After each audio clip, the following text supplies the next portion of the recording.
Nossas Bíblias nesta noite de domingo em Mateus capítulo 5, início do Sermão da Montanha. Que o Senhor possa falar aos nossos corações, que o Senhor possa nos exortar, nos consolar e nos edificar com a sua palavra que é viva, que é eficaz, a sua palavra que nos alimenta, que penetra em nossa alma, gerando transformação. Porque ela abre o nosso entendimento. A palavra do Senhor, que é a própria luz, que esclarece, nos retirando, nos transportando das trevas para o reino do Filho do seu amor, como vai dizer a Escritura Sagrada. E antes, como diz também a Escritura Sagrada, Deus nos falou várias vezes através dos seus profetas, aleluia, e dos seus servos. Mas dessa vez, o Senhor nos fala através da sua própria boca, através do seu Filho unigênito, que desceu em carne. Como vai dizer João no capítulo 1, versículo 1, no princípio era o Verbo, remetendo ao próprio livro de Gênesis. No princípio de todas as coisas era o Verbo, e o Verbo estava com Deus, e o Verbo era Deus, e todas as coisas foram feitas por ele, sem ele nada do que foi feito se fez. E ele era a própria luz dos homens, ele é a própria vida. E a partir desse capítulo 5 encontramos o início, adentramos nesse caminho tremendo e maravilhoso que percorre até o capítulo 7 da parábola, do Sermão da Montanha. Que sermão tremendo! E vai dizer ali no capítulo 1 que Jesus, vendo a multidão, subiu a um monte, e assentando-se, aproximaram-se dele os seus discípulos. E abrindo a boca, aquele que é a própria sabedoria ensinava, dizendo... Vamos passar aqui pelas bem-aventuranças, irmãos. Vamos até o versículo 16. Você que está com a sua Bíblia, abra a sua Bíblia aí onde você estiver.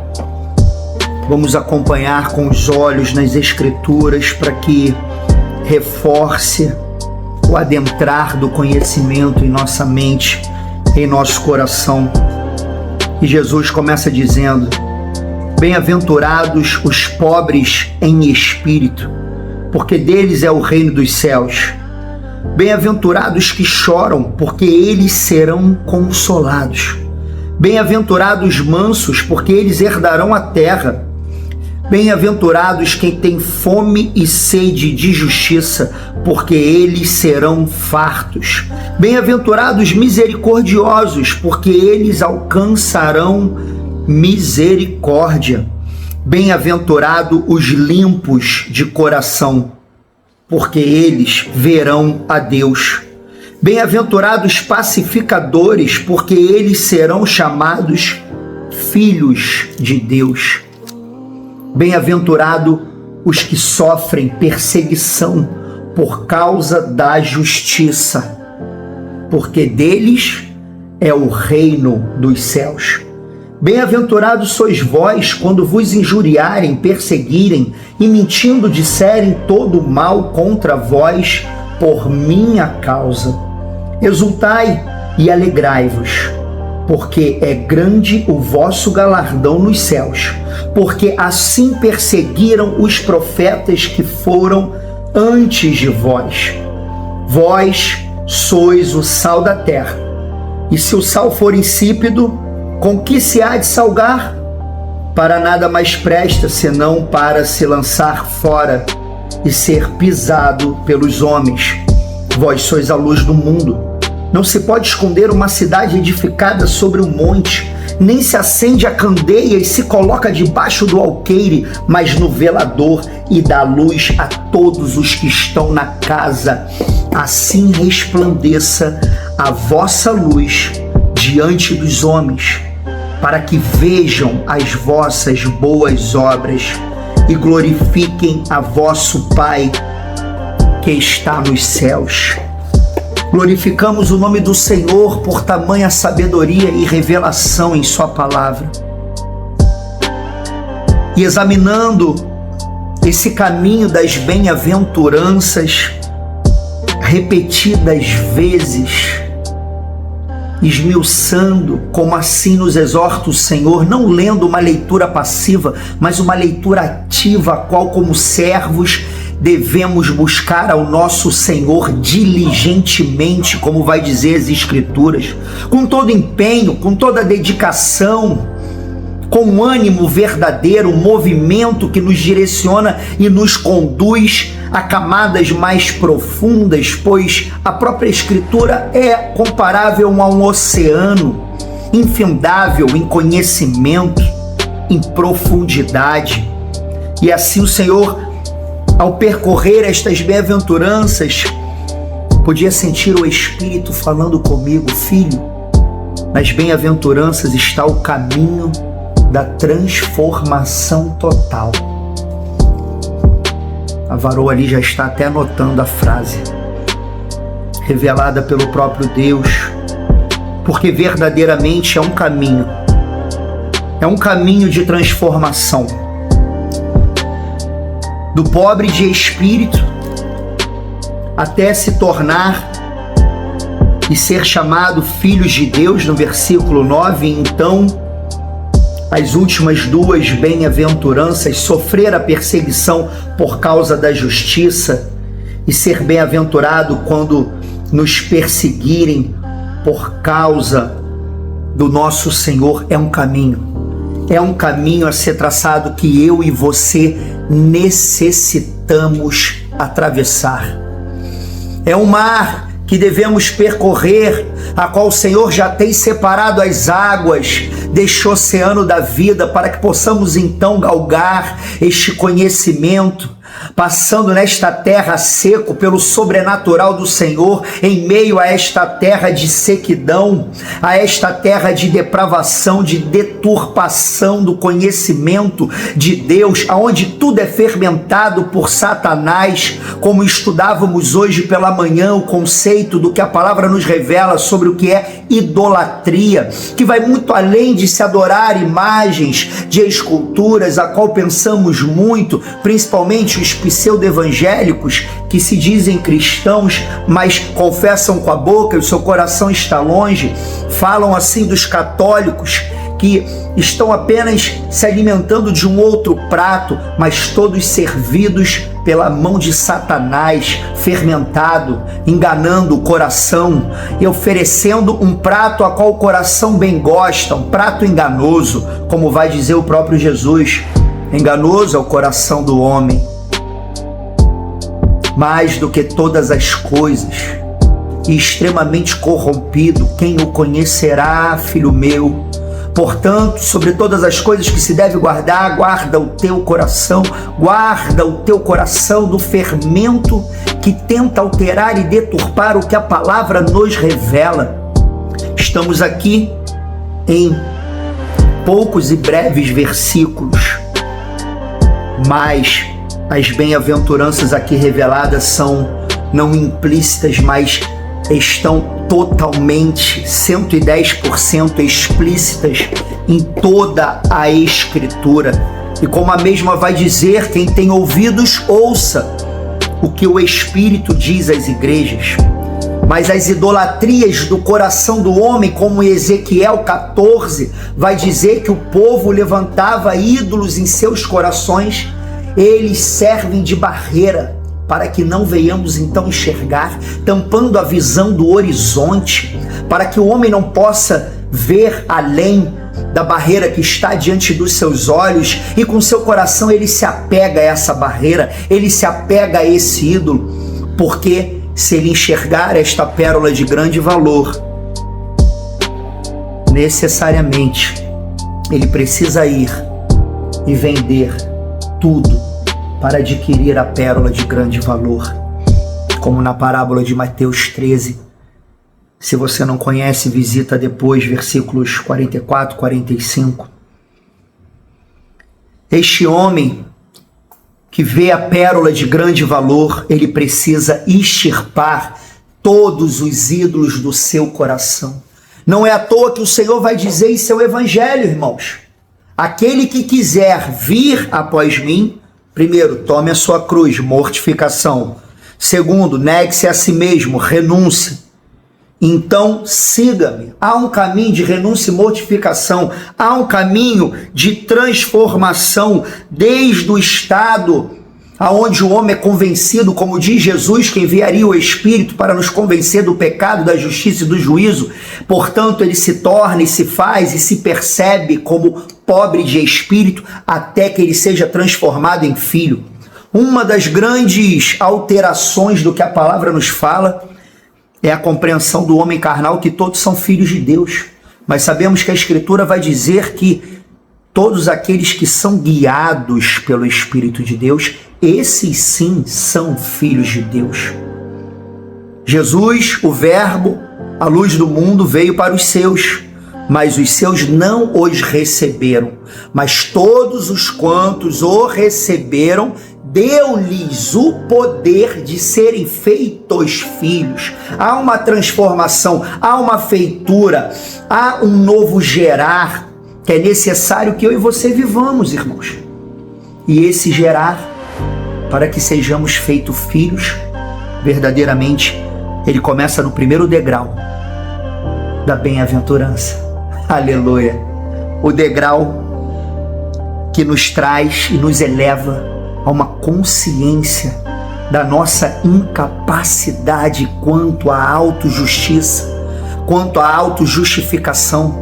Ao contrário do que praticamente posso dizer todas as religiões, mais de 6.000 catalogadas pelo homem na face dessa terra humanizada, no qual o homem, vivemos uma antropologia, o homem no centro de todas as coisas. Essas religiões criadas pela comunhão entre Satanás e a carne humana, a natureza humana, podemos dizer assim, né, irmã Lúcia? Elas desembocam todas na salvação da alma, sim, na entrada do reino dos céus, mas pregando a alta evolução, pregando a evolução do homem, a melhoria do homem, através da sua própria força, do seu próprio braço, indo na contramão do que a Escritura nos revela. Romanos capítulo 3, Paulo, pelo Espírito Santo de Deus, como conhecemos, e o Senhor assim, por sua infinita misericórdia, não tem nos dado um coração endurecido para ouvirmos de mau grado, mas tem nos quebrantado para recebermos um enxerto da palavra viva. E lá vai dizer que não há um bom sequer. Sabemos que isso causa escândalo ao ouvido do homem natural que não compreende as coisas de Deus, porque aos seus olhos parece loucura, como vai dizer também em 1 Coríntios capítulo 2, versículo 14. Louvado seja Deus. Ele não pode compreender. Há um escândalo quando ouve que não há um bom sequer, não há um que busque a Deus, não há um que entenda. Todos se extraviaram e se fizeram juntamente inúteis. Mas perceba, irmãos, essa parte que o Espírito está fazendo mastigarmos nessa hora, um pouco mais vagarosamente, para que possamos digerir de forma completa e perfeita, compreendendo qual seja a revelação, a vontade de Deus sobre este primeiro degrau da bem-aventurança. Ela mostra uma insuficiência do homem quanto à autojustiça. Portanto, fez-se necessário que o próprio Deus viesse em carne e padecesse na cruz como um cordeiro santo, com sangue incontaminado pelo pecado, aonde na sua boca não se achou engano, para que então pudéssemos ser reconciliados com Deus. Jesus estava na cruz do Calvário operando o que nenhum homem poderia operar, porque todos nós somos pobres, somos miseráveis quanto ao poder e à capacidade de pagarmos o preço que o pecado gerou. Há uma justiça. Justiça, segundo o dicionário, compreenda bem, uma das definições é ação compensatória. Para toda ação há uma reação na mesma medida e proporção. A física do homem já diz, já observa. E a própria palavra vai dizer que Deus, ele esquadrinha o coração, ele sonda o coração e esquadrinha o pensamento para dar a cada um de nós conforme o próprio caminho e segundo o fruto das próprias ações. Há uma recompensa, há uma retribuição para todas as coisas. Louvado seja Deus. E o homem, ele é incapaz, ele é insuficiente de pagar o preço que o pecado gerou.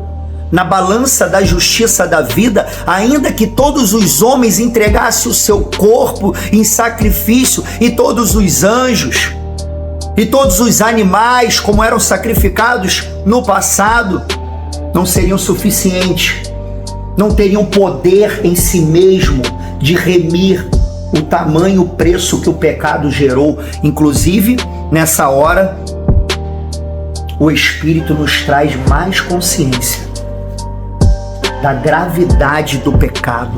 Não é à toa que finalzinho de Romanos 6, versículo 23, vai dizer que o salário do pecado, a recompensa, como acabamos de falar, há uma justiça que o Senhor botou, há uma lei da semeadura, que é um princípio que rege bons e maus todos nessa terra. O salário, o resultado, o pagamento pelo pecado é a morte da presença de Deus. Por isso necessitamos de nos esvaziarmos do velho homem, não uma melhoria do homem, não uma evolução do homem, mas uma mortificação do velho homem para que possa ressurgir o velho homem. E para isso é necessário confessar os seus pecados. Eu e você confessarmos o pecado. Um pouco antes do início do sermão da bem-aventurança, louvado seja Deus, Jesus foi batizado por João Batista naquele episódio tremendo e saiu já ali da água, logo saiu, diz a palavra, e veio a voz dos céus, aonde todos ouviram, o próprio Deus testificando, falando: este é o meu filho amado em quem me comprazo. E ele, portanto, já foi conduzido pelo Espírito ao deserto, aonde jejuou e se consagrou, louvado seja Deus, por 40 dias, e ali foi tentado pelo inimigo, prefigurando um retrato atemporal. Podemos ver como somos tentados até hoje no deserto da vida. E após esta batalha, este confronto e este encontro tremendo e grandioso, Jesus resistindo, louvado seja Deus, o diabo o deixou, os anjos vieram e o serviram. E o título, a partir ali do versículo 12, inclusive, é: Jesus começa o seu ministério. E como ele começou o seu ministério, irmãos? Ele começou dizendo: arrependei-vos, porque está próximo o reino dos céus.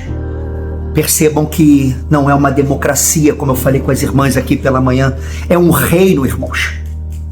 Um reino, não há espaço para 2, 3, 4, 5 vontades.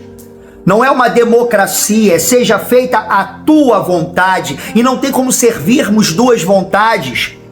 Não tem como a vontade de Deus e a nossa vontade coabitar no mesmo plano de salvação. Não tem como a evolução de um homem que busca inteligências e ferramentas e conhecimentos dessa terra, a qual a palavra vai dizer que é uma sabedoria humana, animal e diabólica. Não tem como esta inteligência, esta sabedoria humana aplicar este plano de salvação, fermentando e alterando o evangelho no qual já foi posto a qual vai dizer ali em Colossenses, no capítulo 1, logo no iniciozinho, até se um anjo descer do céu, ou se nós mesmos, os próprios discípulos, alterarmos ou retirarmos alguma vogal, consoante, algo que já foi colocado sobre este evangelho, que é o próprio Jesus, que seja anátema, que seja amaldiçoado.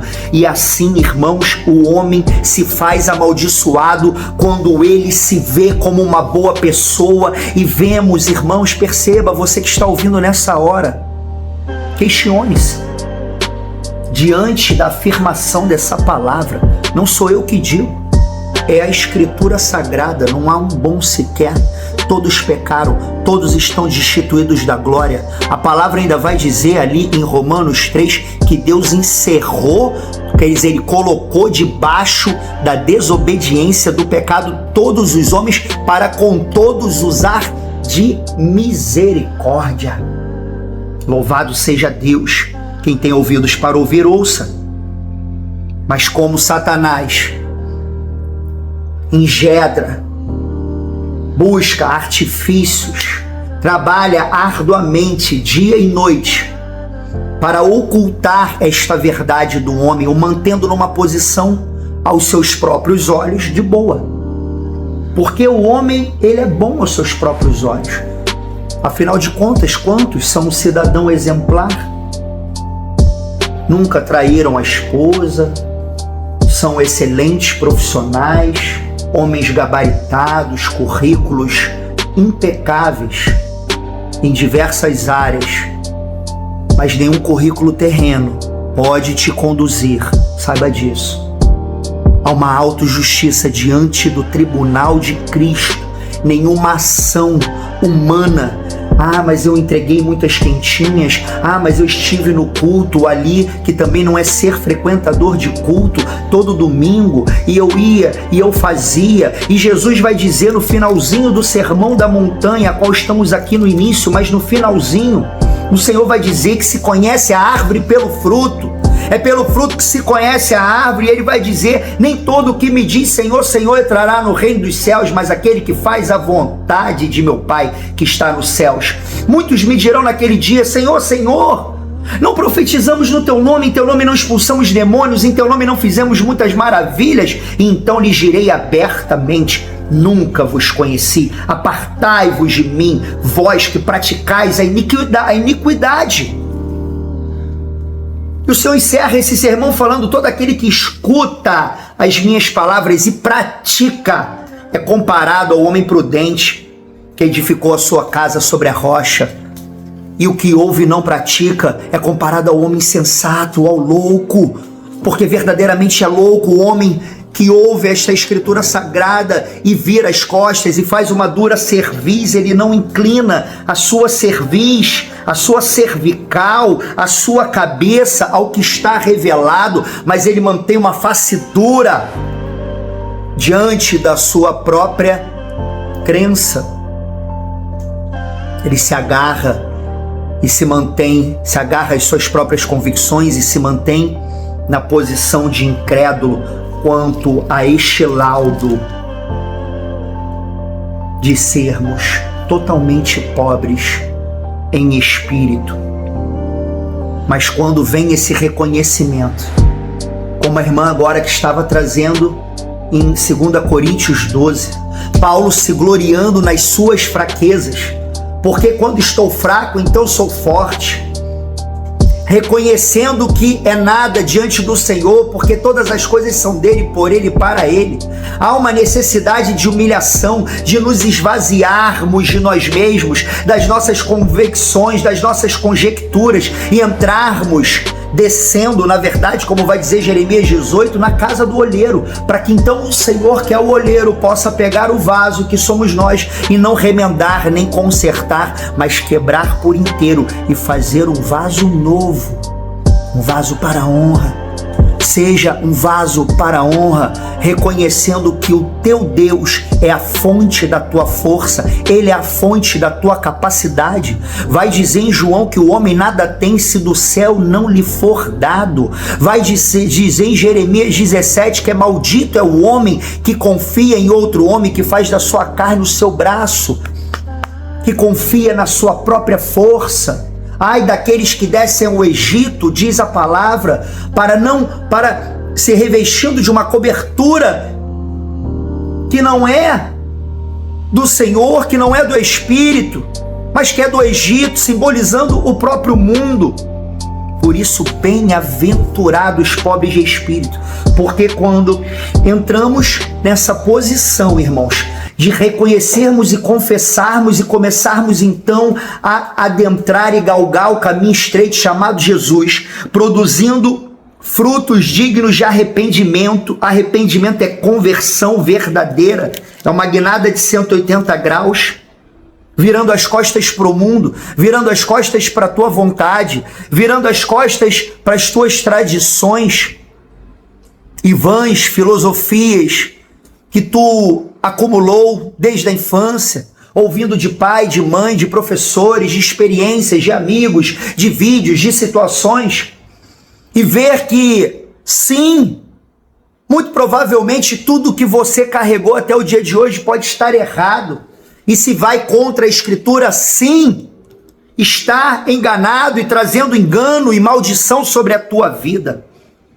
Mas após esse arrependimento verdadeiro, nos sobrevém então o reino dos céus. Por quê? Bem-aventurados pobres de espírito, você já está compreendendo melhor nessa hora. E o porquê que então deles é o reino dos céus? Porque quando nos humilhamos na presença de Deus, verdadeiramente começa a adentrar o reinar da sua presença. É o Espírito dele que começa a governar as suas ações. Você não decide mais por você, mas você dobra os teus joelhos, você entrega o teu trabalho, a tua vida, as tuas escolhas, as tuas decisões nas mãos do Senhor. Senhor, é hora de falar ou é hora de calar? É hora de juntar ou é hora de espalhar? É hora de ir ou é hora de ficar? E assim vai o Espírito começando a conduzir a vida de um homem, verdadeiramente de uma mulher que enxergou a pobreza de espírito. Percebe, irmãos, quão tremendo é a palavra? Arrependimento do grego, anotei aqui na espada, do grego, olha que tremendo. Você acredita que a palavra arrepender do grego é exatamente a palavra metanoia, que é uma transformação total de mente. Por isso, 2 Coríntios 4, louvado seja Deus, vou até abrir aqui, vai dizer: se ainda o nosso evangelho está encoberto, para os que se perdem está encoberto, nos quais o Deus desse século cegou o entendimento dos incrédulos, para que não lhes resplandeça a luz do evangelho da glória de Cristo, que é a imagem de Deus. Porque não pregamos a nós mesmos, mas a Cristo Jesus, o Senhor, e nós mesmos somos servos por amor. A servidão é por amor, a humilhação, o esvaziamento é por amor. Porque não Aí vem o versículo 6, porque Deus que disse que das trevas resplandecesse a luz, é quem resplandeceu em nossos corações para o quê? Para a iluminação do conhecimento da glória de Deus na face de Jesus Cristo. Temos, porém, este tesouro em vasos de barro, para que a excelência do poder seja de Deus e não de nós, novamente denotando a necessidade para alcançarmos o reinar de Deus sobre a nossa vida, a posição de sermos pobres de espírito. Temos, porém, este tesouro em vasos de barro, irmãos. É necessário termos uma circuncisão de nossos corações. Mas se esse evangelho está encoberto, se essa revelação do estado verdadeiro do homem está encoberto, ele está encoberto para os que estão se perdendo, irmãos, caminhando na direção contrária do evangelho. E o Deus desse século, ele continua se esforçando para cegar o teu e o meu entendimento. Mas perceba, nessa hora, é necessário um arrependimento de coração. A palavra vai dizer: buscar-me-eis e me achareis quando me buscardes de todo o teu coração. E uma plenitude de coração denota que não há mais espaço para nada que não seja a vontade do teu Deus. Metanoia, conversão de caminho, de mente, de sentimento, de temperamento. Arrepender-se, arrependimento, né? Pesar pelo pecado cometido, guinada de 180 graus, mudança de rota, lamentar, contristar-se pelo mal cometido. Metanoia, mudança total e plena de rota, de caminho, de prática e ações dantes cometidos sob o jugo do pecado. Abandono da prática do pecado, reconhecimento da incapacidade e inutilidade quanto a salvar-se a si mesmo e o confessar de sua imundícia, dependência total de Deus, deixar a vontade própria e seguir a vontade de Deus, mudança total de mente e coração que nos conduz a Deus. Quando há uma abertura de olhos, o homem, quando ele se olha, irmãos, ele vê as suas vestes lambuzadas de pecado, como aquele filho pródigo que se viu no lamaçal com os porcos, no meio do chiqueiro. Diz a Escritura que ele desejava comer as bolotas dos porcos. Então ele disse naquele momento no seu coração: levantar-me-ei e irei ter com meu pai e direi: Pai, pequei contra ti, não sou digno de ser chamado teu filho. Por quê? Porque há um reconhecimento da pobreza de espírito, da posição de estar na lama, que é o que o pecado faz com todo homem que pratica o pecado. Este é servo do pecado, como Jesus falava com aqueles judeus. Como dizes tu, seremos livres? Somos descendência de Abraão, nunca servimos a ninguém, aqueles homens disseram. Quando Jesus disse: conhecereis a verdade e ela vos libertará. E aí o Senhor responde: todo aquele, em verdade te digo, que todo aquele que comete pecado é servo do pecado. Por isso 2 Coríntios 5 vai dizer que somos constrangidos por esse amor. O homem é constrangido a botar o pé neste primeiro degrau da bem-aventurança e começar a trilhar este caminho de verdade, este caminho árduo, irmãos. Não é fácil, é com choro, é com lágrima, é com luta, mas ao mesmo tempo a Escritura vai dizer: não rejeita a tua confiança no Senhor, não rejeita o que Ele já tem te entregue em tuas mãos, não rejeita a tua confiança, a tua coroa que tem grande e avultado galardão, porque necessitais de paciência para, depois de haver feito a vontade de Deus, possais alcançar a promessa. Esse amor nos constrange. Vai dizer o versículo: com a finalidade, nós somos constrangidos exatamente com a finalidade de que não vivamos mais para nós, irmãos, mas vivamos para esse Deus verdadeiro e único, que por nós morreu e ressuscitou. Portanto, é uma nova criatura. As coisas velhas se passaram e tudo se faz novo, como no caminho dessa bem-aventurança. Vem comigo agora para nós atravessarmos, depois de mastigarmos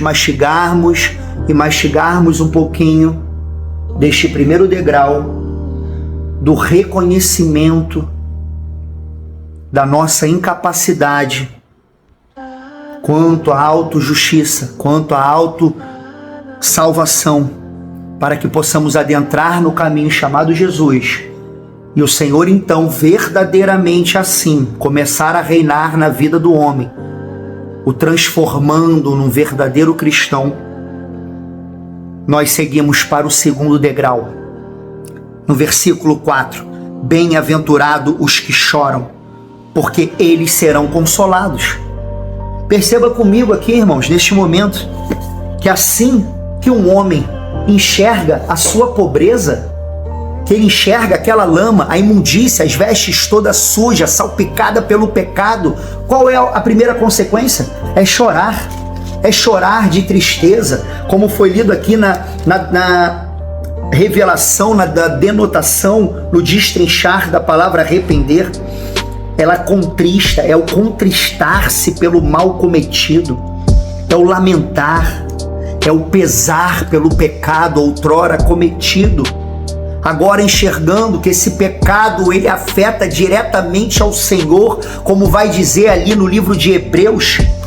Vou até abrir, louvado seja Deus. Vai dizer em Hebreus capítulo 10, olha que passagem tremenda, presta atenção. Não faz nada nesse momento, ouve a palavra, para que o nível de retenção desse conhecimento e de absorção dele dentro da tua alma possa ser o maior possível. Hebreus capítulo 10 vai dizer, porque se pecarmos, no versículo 26, voluntariamente, depois de termos recebido o conhecimento da verdade, já não resta mais sacrifício pelos pecados. Olha a seriedade desta passagem. Mas uma certa expectação horrível de juízo, ardor de fogo que há de devorar os adversários. Quebrantando alguém a lei de Moisés, morre sem misericórdia, só pela palavra de 2 ou 3 testemunhas. De quanto maior castigo cuidais vós, será julgado merecedor aquele que pisar o Filho de Deus e tiver por profano o sangue da aliança com que foi santificado e fizer agravo ao Espírito da graça. E fica essa pergunta. E diante desses textos, vemos o quão terrível é o pecado. Sim, Deus releva o tempo da ignorância, apesar que o Senhor diz que aquele que sabe, até o que não sabe será cobrado, e o que sabe será muito cobrado, mas todos serão cobrados. E se tu está ouvindo essa palavra nesse momento, tu já não está mais na posição de 100% ignorante, mas os teus olhos já começam a serem abertos. E vendo o tamanho da imundícia do pecado, a consequência é chorar. E os que choram são consolados, irmã Lúcia.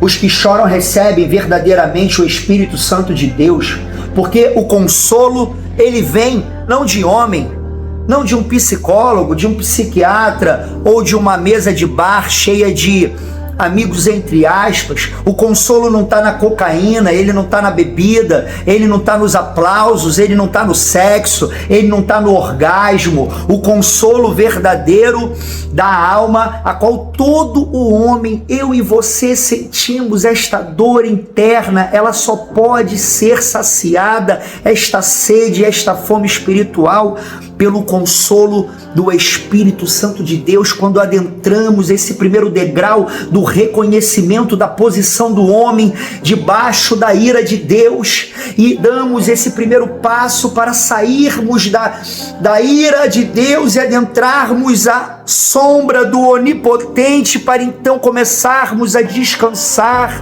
no peito de Jesus e recebermos o consolo como o apóstolo amado. Ah, Senhor, louvado seja o teu nome por isso. Nos faça chorar na tua presença verdadeiramente. Bem-aventurados quebrantados de coração, os que se quebrantam verdadeiramente na presença do Senhor e se derramam. Vai dizer Filipenses capítulo 4, louvado e exaltado seja o Senhor. Perdão, Efésios capítulo 4, é Filipenses mesmo, aleluia,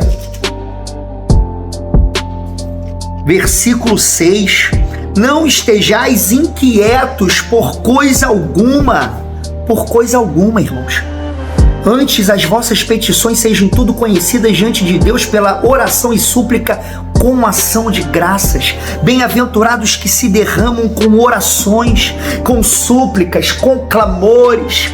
Paulo vai dizer a Timóteo: sofre as aflições como um bom soldado, chora as aflições como um bom soldado de Cristo Jesus, porque aquele que chora nos pés de Jesus alcança o Consolador, recebe o seu Espírito, que o consola mesmo em diante das lutas e pelejas desta vida. E após sermos consolados, recebendo a presença desse Espírito, irmãos, podemos ver o terceiro degrau, irmã Lúcia. Versículo 5.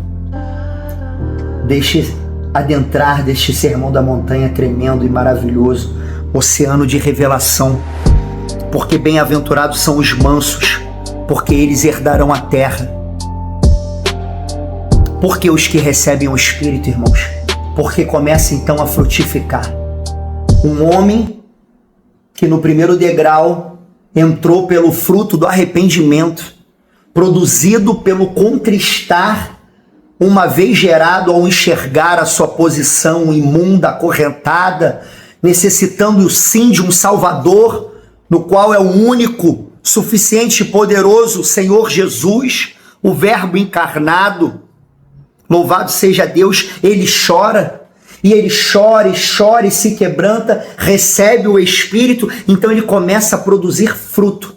O próprio fruto que está em Gálatas, um deles é a própria mansidão, que está aqui neste próximo degrau, o terceiro degrau da bem-aventurança, é o manso, porque esses vão herdar a terra. Por que os mansos herdam a promessa? Eles alcançam a promessa, porque eles passam a estar vivenciando o dominar do Espírito. Certa vez aqui, irmã Lúcia, examinando, o Senhor me dava como um cavalo selvagem, simbolizando o próprio ego do homem, porque o nosso ego, ele dispara como um cavalo que se arremete dentro de uma batalha, desgovernado, e assim o homem tenta resolver a sua vida com a sua própria força, mas este homem não. Este homem já quebrantado na presença de Deus, ele se amansa, ele se domina, o amansar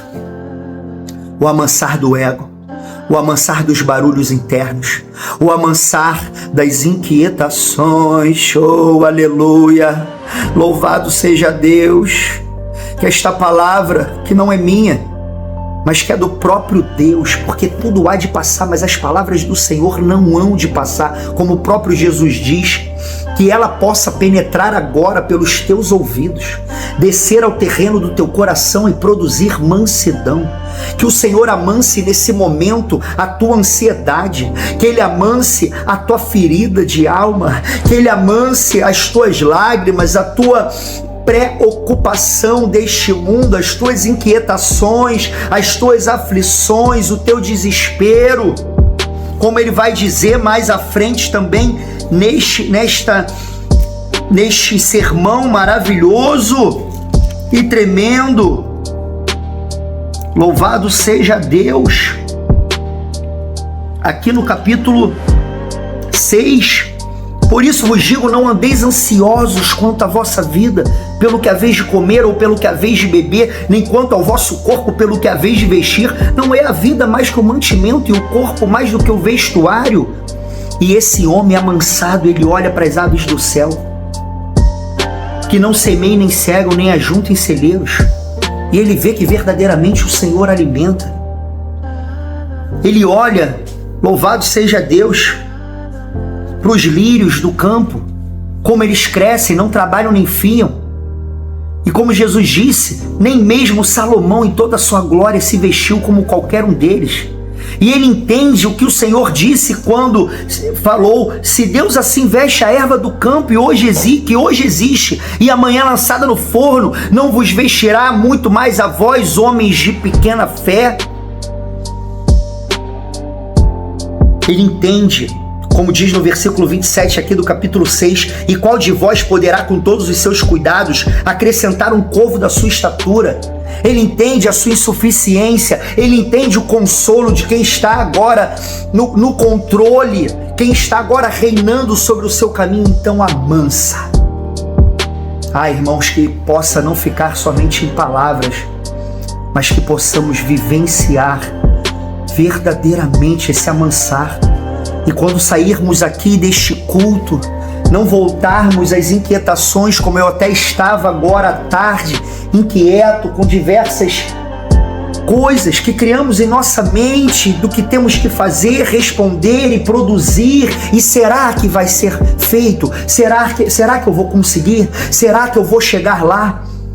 E assim, Satanás lança diversos serais em nossas mentes, irmãos, para tentar roubar a comunhão que já tem nos amansado. Mas com a mansidão, frutificando este domínio próprio operado pelo Espírito, alcançaremos as promessas do Senhor. Bem-aventurados mansos, porque eles herdarão a terra. E depois desse homem verdadeiramente amansado, aonde as poeiras, a sujeira das inquietações e dos barulhos da alma cessam, começa a entrar no lugar dessa inquietação, desse barulho, a fome e a sede de justiça. Porque antes ele não enxergava, ele não tinha nem como produzir essa fome, ele não tinha nem como entender e conscientizar-se desta fome e sede espiritual, de justiça, de correção, de endireitamento, que é o próprio Senhor, porque Jesus, ele é a própria justiça, entenda bem, ele é a justiça do Senhor, que veio fazer justiça, ação que compensasse na cruz do Calvário todo o peso e a imundícia do pecado, para então adentrar o homem ao santo dos santos, a comunhão com o próprio Deus, para que você pudesse nesse momento dobrar o teu joelho, elevar o teu pensamento e falar com o teu Criador, sem mais um sacrifício provisório, porque ele foi o sacrifício eterno. E diante dessa consciência somos impactados pela energia de uma sede, pela energia de uma fome que entra em nossa alma quando as inquietações dão lugar, quando são retiradas as inquietações, as preocupações da tua alma, seja qual ela for, entrará no lugar, irmãos, uma fome e uma sede de Deus, uma fome e uma sede de praticar e ser bem-aventurado, porque é aquele homem que ouve e pratica, que ouve e pratica, que ouve e pratica, que ouve e pratica. Não importando, irmãos, quantas setas estejam nos sobrevindo, 1000 cairão ao meu lado e 10.000 à minha direita, mas eu não serei atingido. Somente com os meus olhos olharei e verei a recompensa dos ímpios, porque tu, ó Senhor, és o meu refúgio, o Altíssimo é a tua habitação. Nenhum mal me sucederá, nem praga alguma chegará à minha tenda, porque aos teus anjos dará ordem a teu respeito para me guardarem em todos os meus caminhos. Eles me sustentarão nas minhas mãos, para que eu não tropece com meu pé em pedra alguma. Ah, pisarás o leão e a áspide, calcarás aos pés o filho do leão e a serpente, pois que tão encarecidamente me amou, eu também o livrarei. Pô-lo-ei no alto retiro, porque conheceu o meu nome. Ele me invocará e eu lhe responderei. Estarei com ele na angústia, o livrá-lo-ei, o glorificarei, dar-lhe-ei abundância de dias, lhe mostrarei a minha salvação, vai dizer o salmista. Louvado seja Deus. Por isso a alma do homem que tem sede e fome de Cristo Jesus, ele exclama: tu és o meu Deus, tu és o meu refúgio, a minha fortaleza, em ti que eu confio, tu és a pedra angular.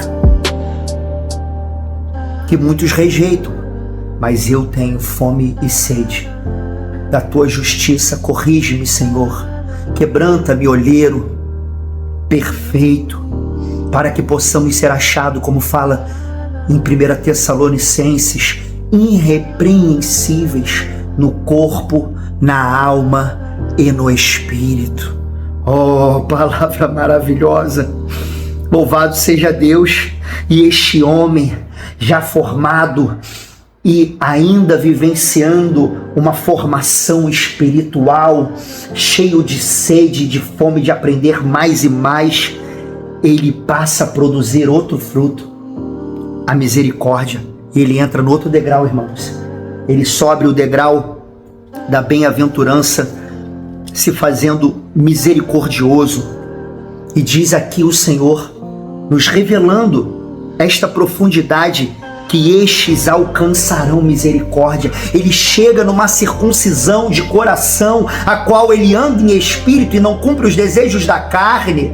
Ele crucifica as suas paixões em Cristo Jesus, que ele já não retribui na mesma moeda, ele já não faz o dente por dente, o olho por olho, mas ele consegue expelir pelos seus poros a misericórdia que é produzida somente por um homem espiritual. Um homem natural fala: como pode? Tu tem que dar o troco. Como tu vai deixar isso te acontecer? Aleluia, Deus amado, tu és tremendo, Jesus. Mais à frente, no mesmo sermão, o Senhor vai dizer, versículo 39 do mesmo capítulo 5, depois atravessa esse capítulo 5, 6 e 7, mastiga eles várias e várias e várias e várias vezes. Eu, porém, vos digo que não resistais ao mal, mas se qualquer te bater na face direita, oferece-lhe também a outra. E ao que quiser pleitear contigo, irmã Lúcia, tira-te a túnica e larga-lhe também a capa. E se qualquer te obrigar a caminhar uma milha, vai com ele 2. Dá a quem te pedir, não desvies daquele que quiser tomar emprestado de ti. Ouviste que foi dito: amarás o teu próximo e odiarás o teu inimigo. Mas este homem, irmã, que já está produzindo a bem-aventurança que o faz misericordioso e ele alcança misericórdia, ele produz esse versículo. Eu, porém, vos digo, é loucura aos olhos naturais e impossível, mas Jesus vai dizer: e pelo Espírito podemos mortificar as obras do corpo, como vai dizer Romanos 8,13, não cumprir as obras da carne, os desejos da carne, mas mortificarmos através do Espírito, amando os nossos inimigos, bendizendo os que nos maldizem, fazendo bem aos que nos odeiam, orando pelos que nos maltratam e nos perseguem. Para quê? Vai dizer o versículo. Preste atenção. Se você nunca observou, amar o inimigo, bendizer o que vos maldizem, fazer bem o que vos odeiam, orar pelos que vos maltratam, tem um porquê. Sabe que porquê é esse? Sim ou não? É um porquê, eu posso te adiantar, poderoso o suficiente, mais do que o suficiente para vivermos esse convite extraordinário de entrarmos no sobrenatural que Jesus nos exige, para que sejais filhos do vosso Pai que estás nos céus. Há uma condição, irmãos, para que eu e você percorramos um caminho de regeneração operado pelo Espírito Santo de Deus, para que sejamos então produzidos filhos, irmãos, de Deus. Mais à frente, no versículo 48, vai dizer: sede vós perfeitos, como é perfeito o vosso Pai que está nos céus. Isso é um trabalho somente para o homem espiritual, um homem que já consegue produzir esta misericórdia, irmãos. E produzindo essa misericórdia, há um desprendimento do coração. Com certeza você vai se identificar nessa hora. Todos nós carregamos um saco de mágoas, de feridas, de traumas do passado, de brigas com a família, com a esposa, com o esposo, de decisões erradas, de decisões amargosas que tomamos ao longo de toda uma vida.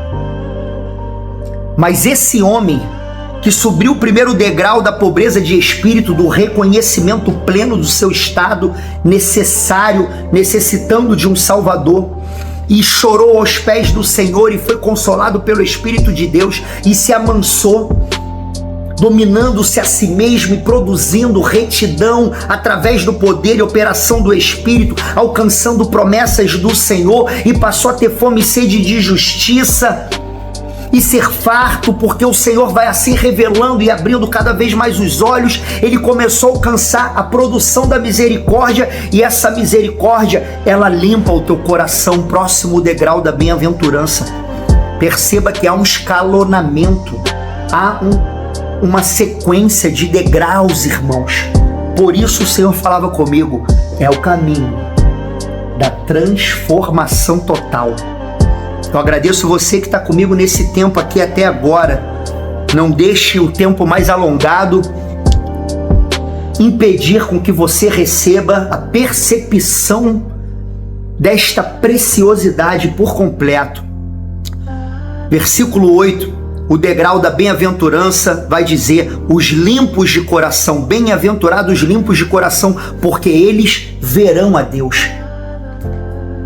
E nesse momento, irmãos, o homem e a mulher espiritual, ela está sendo limpa por completo, porque não há como entrar na presença de Deus e nem ver a Deus, se não recebermos essa cirurgia espiritual que é feita na medida desse caminhar, escalando esses degraus da bem-aventurança e se fazendo bem-aventurado, portanto, sendo um homem, uma mulher que então pratica o que o Senhor já tem assim nos revelado, porque Romanos 2, 28 e 29 vai dizer que não é judeu o que é no exterior, mas o que é no interior.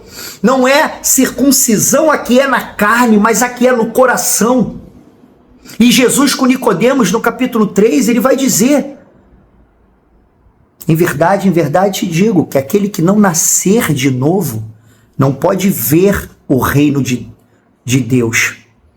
E aquele que não nascer da água e do Espírito, há um nascimento que demanda uma lavagem espiritual, lavagem que não é feita pelas obras de justiça, mas é através da regeneração e da renovação do Espírito Santo, como vai dizer Tito 3,5, há uma nova ação, é uma renovação, é uma ação em direção ao novo caminho, nesta metanoia, nesta transformação total, nesta produção constante e cotidiana de arrependimento, de choro, de mansidão, de justiça, de misericórdia e de limpeza, portanto, de coração, uma lavagem dessa água do Evangelho, irmãos, que vai entrando dentro da tua mente agora e brigando com a água suja do velho homem, das velhas mágoas, dos velhos rancores, do saco de tijolo que ainda tenta te puxar para baixo, do velho homem que ainda tenta ressurgir, impedindo com que você siga o fluxo do rio do Evangelho que te conduz ao oceano do Espírito.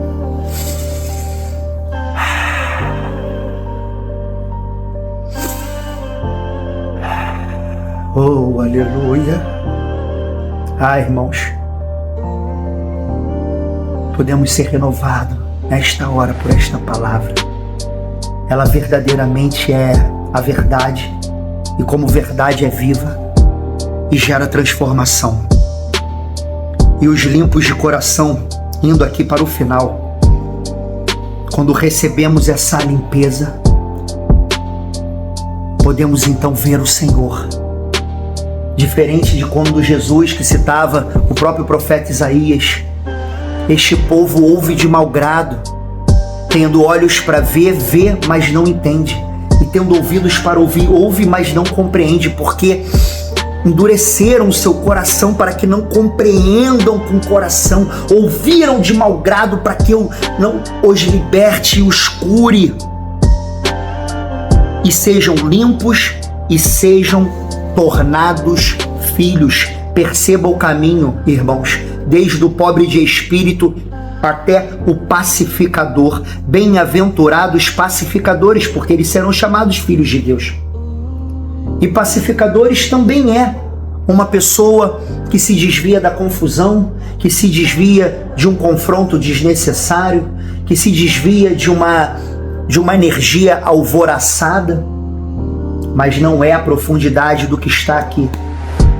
O pacificador é aquele que vivencia a reconciliação, do enxerto, do reenxertar, do voltar, que é o religare, como estávamos falando hoje pela manhã, de ser reconectado com Deus. Porque Jesus, como vai dizer nas Escrituras, em Romanos, na carta aos Coríntios, ele estava operando a reconciliação, a justiça de Deus. Louvado seja o Senhor, que é o próprio Jesus, veio em carne, operar através dele mesmo, da sua entrega, da sua morte e ressurreição, a reconexão do homem. Isto é tremendo compreender, porque somente sendo enxertado na videira podemos ser chamados filhos de Deus.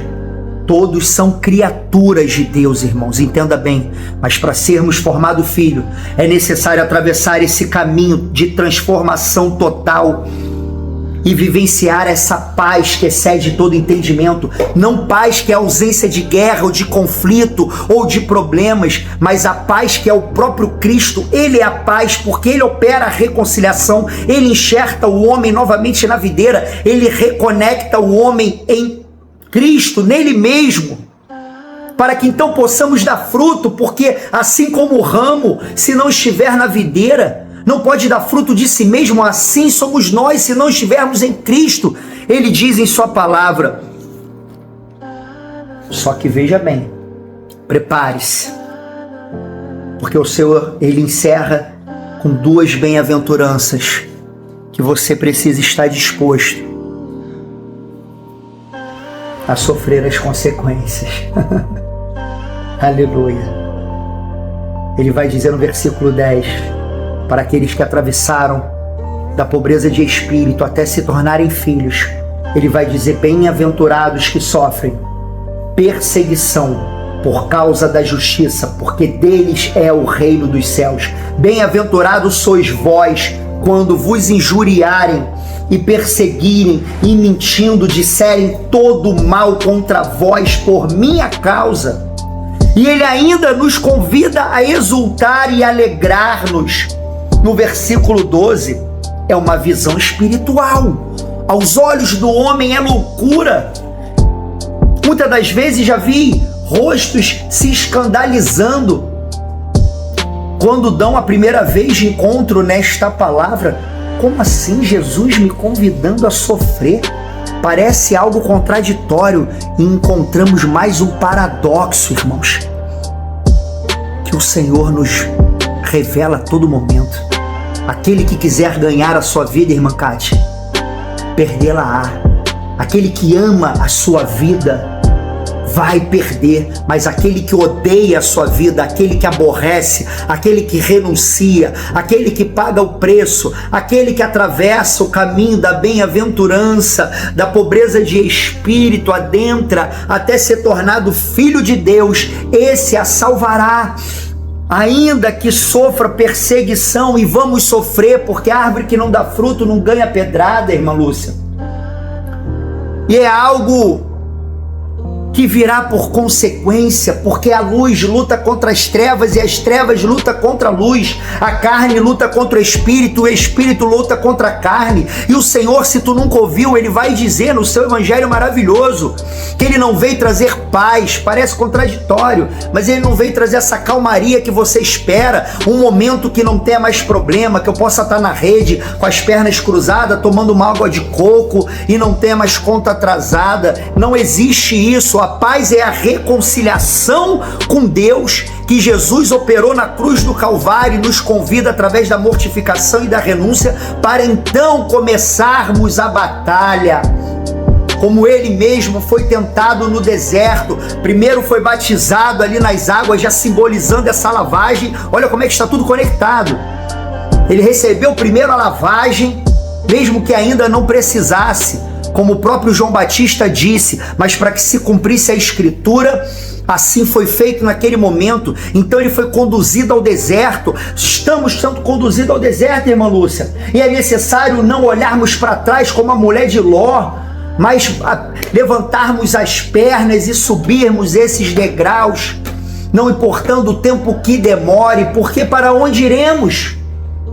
Como Pedro disse, para quem iremos? Se somente tu, Senhor, tens as palavras de vida eterna.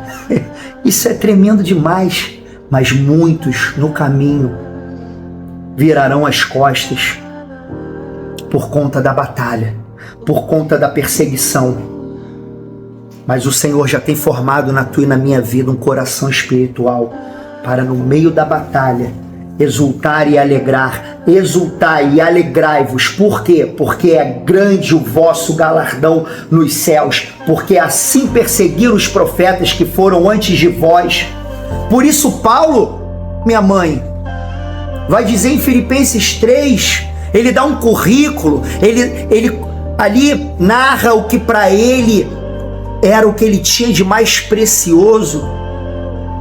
Eu então, quanto mais eu poderia me gloriar na carne, fariseu dos fariseus, da tribo de Benjamim, quanto à lei irrepreensível, mas tudo aquilo que eu tinha por ganho, eu reputei por perda, para que possa ganhar a Cristo e ser achado nele. Considero todas as coisas, na verdade, as tenho como esterco, para que possa ganhar a Cristo e seja achado nele. Novamente, não tendo a minha justiça que vem da lei, que vem do meu mérito próprio, eu faço, eu consigo, eu posso, mas a que vem pela fé no nome dele. É ele que faz, é ele que pode, é ele que é o nosso Salvador, e é necessário entrarmos nesse caminho, nessa batalha, levantando a espada do Espírito e olhando em Espírito, como Paulo nesta passagem estava com olhos espirituais para poder compreender. E o homem espiritual, como diz a Escritura, de ninguém é compreendido, como ele vai dizer também ali no livro de Coríntios. Ainda que o homem exterior se corrompa, o interior, contudo, se renova de dia em dia, sabendo que essa leve aflição, essa leve perseguição, essa leve batalha, essa leve inquietação, esses dardos inflamados que sobrevêm na tua vida, meu irmão e minha irmã, produzirão um peso, um peso eterno, de glória muito excelente. Mas como produzimos esse peso eterno de glória muito excelente? Não atentando nós para as coisas que se veem, que são passageiras, mas para as que não se veem. Esse é um segredo da vida, preste atenção, meu irmão. Não desperdice a vida e o tempo que o Senhor tem te dado. Inicie hoje o caminho da bem-aventurança, o caminho da transformação, e não largue o arado, porque aquele que olha para trás, a alma do Senhor, diz a palavra, não tem prazer nele. Mas nós, porém, não somos daqueles que recuam para a perdição, mas dos que permanecem para a conservação da alma. E aí o Senhor finaliza esse trecho dizendo: vós sois o sal da terra. Se o sal for insípido, com que se há de salgar? Para nada mais presta, senão para ser lançado fora e ser pisado pelos homens. Vós sois a luz do mundo. Não se pode esconder uma cidade edificada sobre um monte, nem se acende a candeia e se coloca debaixo do alqueire, mas no velador, e dá luz a todos que estão na casa. Aleluia. Assim resplandeça a vossa luz diante dos homens, para que vejam as vossas boas obras e glorifiquem a vosso Pai que está nos céus.